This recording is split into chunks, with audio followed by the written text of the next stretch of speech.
The Eight of Wands in Joe Bandel's OAK Tarot of Love and Romance is fundamentally different from the traditional image of 8 flying sticks in a clear sky because it strips away the external movement to focus entirely on the bridge between 2 sleeping minds. In this deck, the suit of wands represents spiritual love, and the 8 captures that specific moment where a connection is no longer physical or even conscious, but has migrated into the inner planes of dreams and astral energy. You have these 8 glowing wands flying like arrows between a woman floating in the astral and a man asleep below, connected by luminous silver cords. It's an image of high-speed spiritual communication that bypasses the ego and the physical body entirely. It's a fascinating departure because the traditional Rider-Waite-Smith Eight of Wands is often just seen as speed or messages arriving in the physical world, like a flurry of emails or a sudden trip. Bandel takes that concept of velocity and applies it to the subconscious. He's looking at how energy moves when we aren't looking. The presence of the oak tree in that dream landscape is the anchor. In Bandel's oak matrix philosophy, the oak always represents the grounded reality that must sustain these high-frequency sparks. Without that tree standing there, this dream connection could easily become a form of escapism or even a haunting rather than a healing exchange. The colors are quite striking too, those luminous silvers, deep blues, and glowing golds. It doesn't look like a standard dream, it looks like a structured, energetic event. When we talk about these astral cords linking the 2 figures, we're touching on a very old metaphysical concept. In many esoteric traditions, the silver cord is what tethers the soul to the body during sleep or out-of-body experiences. Bandel seems to be suggesting that in a deep spiritual connection, these cords don't just stay within ourselves, they can actually weave a web between 2 people. That's exactly what makes this card feel so intense. It's not just a nice dream about someone you like, it's an energetic opening. If you look at the technical breakdown of the card, the wands aren't just floating, they're moving like arrows. There's a target. There's a direction. For the male experience, Bandel describes this as finding the other person appearing in your dreams and feeling a physical residue of that energy when you wake up. It's that feeling of, I was just with you, even if you haven't spoken in weeks. For the female experience, it's described as a pull, a sense of something new opening up inside that wasn't there before.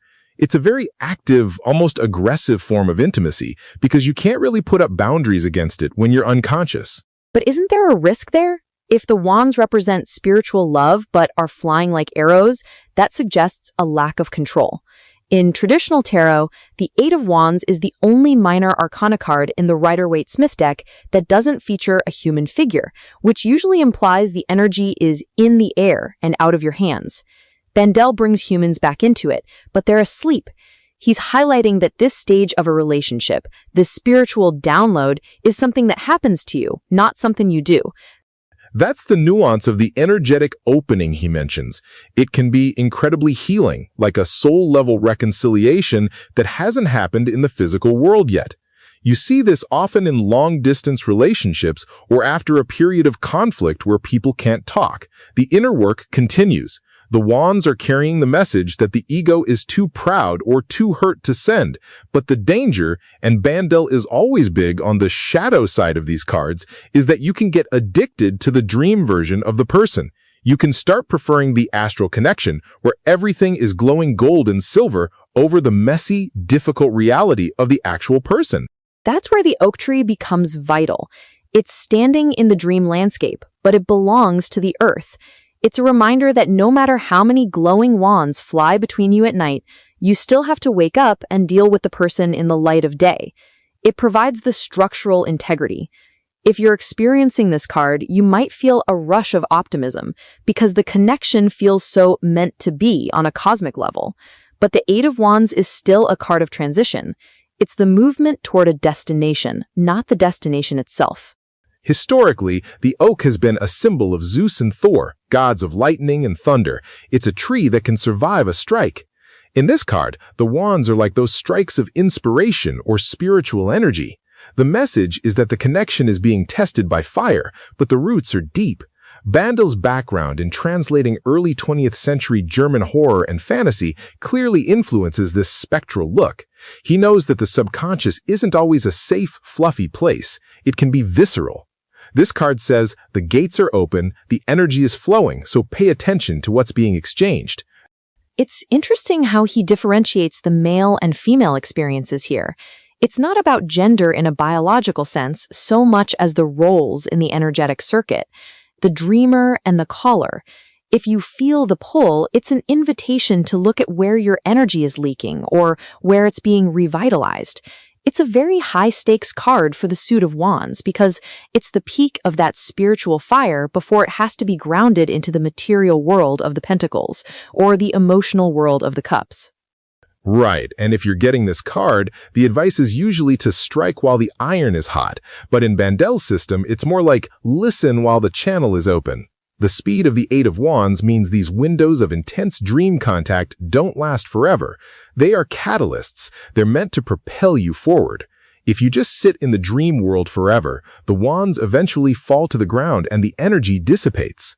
You have to take that healing you felt in the dream and actually apply it to your waking life. It's a powerful reminder that intimacy isn't just what we say or do when we're awake. There's a whole secret history of a relationship happening while we sleep. The Eight of Wands in the OAK Tarot forces us to acknowledge that we are connected by more than just words or physical proximity. We're part of an energetic ecosystem that never truly shuts off.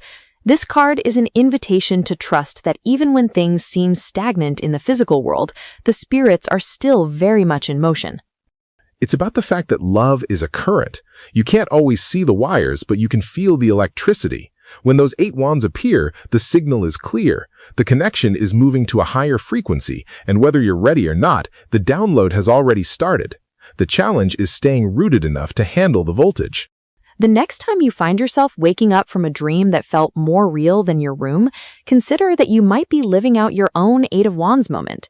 Share this episode with someone who understands the power of the connections we find in the dark.